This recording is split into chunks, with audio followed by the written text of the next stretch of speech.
Major layoffs for UPS. By next month, 20,000 workers will lose their job, and that's on top of several facilities set to close. Okay, guys, I don't know if you heard or not. Maybe this is old news to you, but UPS is laying off a ton of employees, and there's another company in a long line of companies during this hard time that we're in right now, during this recession that we're in right now, to be laying off a large part of their workforce. So let's hop into it and see what we can learn. The future is grim for thousands of UPS employees. As the company announced Tuesday, they are cutting 20,000 people from its workforce and shutting down dozens of facilities across the country. UPS reporting it made consolidated revenue of $21.5 billion compared to $21.7 billion this time last year during their first quarter earnings report, blaming new and increased tariffs and changes to the economy.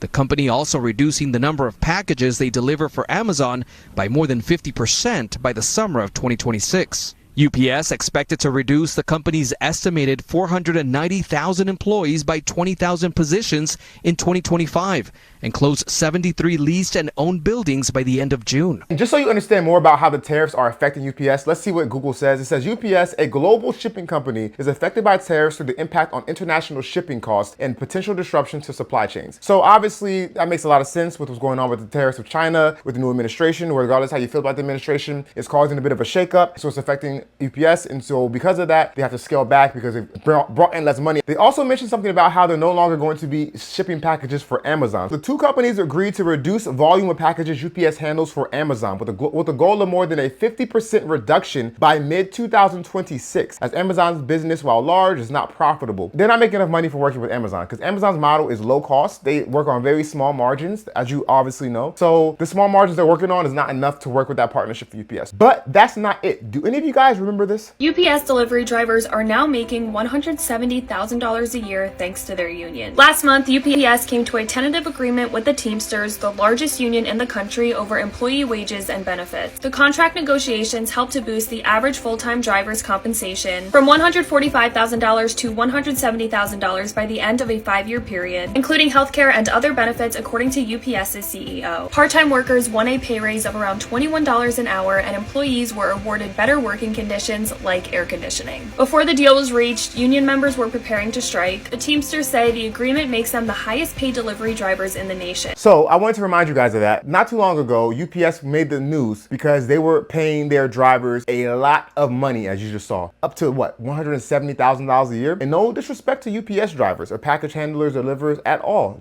Not at all. They have a very important job and a very tough job as well. But you can't sit here and tell me that that is not playing a part into why UPS is laying off 20,000 employees and possibly more. Obviously, they're saying it's because of the tariffs and economic situations, because they deal with Amazon. But the fact that they have to let go of people is because they can't afford to pay them now because they're losing money by cutting off these deals. Now, I know you might say this is a huge corporation. It's a multi-billion-dollar corporation. They should be able to afford to pay their employees. And listen, I'm with you on that. I'm with you on the fact that we should make more money as employees. But I do think that you should be paid in proportion to the service and the value that you provide to society. And again, I am not crapping on UPS drivers at all or package deliverers at all, but I just don't know if 170,000 as a total compensation package is reasonable or not. And I could be wrong. Maybe I don't know enough. You let me know in the comment section. But with that being said, UPS is laying off people. Amazon, Southwest, which apparently hasn't laid off people in almost forever, what I heard, is laying off people. There's a lot of big corporations laying off a lot of people. And this goes into this whole theme, right, of the tough economy, of the recession that we're either going to be getting into or that we're already currently in. Depending on who you ask, it's one or the other. So it's just tough times right now. It's unfortunate people lose. Whenever people lose their job, it's unfortunate, no matter what the job is, always, unless you're doing something illegal.